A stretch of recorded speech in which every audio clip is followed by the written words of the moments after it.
মেমারিতে ত্রিকোণ প্রেমের সম্পর্কে গৃহবধূর মৃত্যু, স্বামীকে আদালতে পেশ।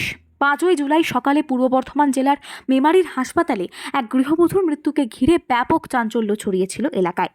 জানা যায়, মেমারি হাসপাতাল পাড়ার বাসিন্দা মৃত গৃহবধূ অনিতা কুণ্ডুকে তার স্বামী সুমন কুণ্ডু বেধড়ক মারধর করে ও পরে শাবল দিয়ে মাথায় আঘাত করে। পরে হাসপাতালে মৃত্যু হয় অনিতা কুণ্ডুর।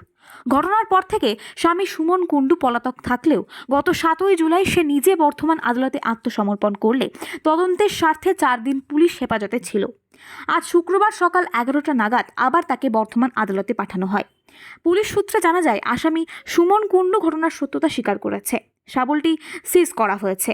প্রতিনিধি মৃত্যুঞ্জয় যশের রিপোর্ট, সুন্দর বাংলা নিউজ।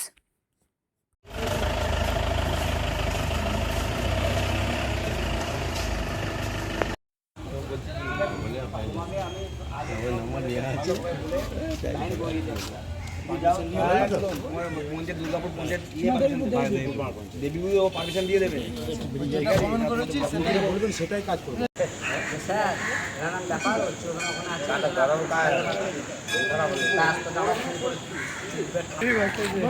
আর একটা গাড়ি একটা পাওয়া যাবে।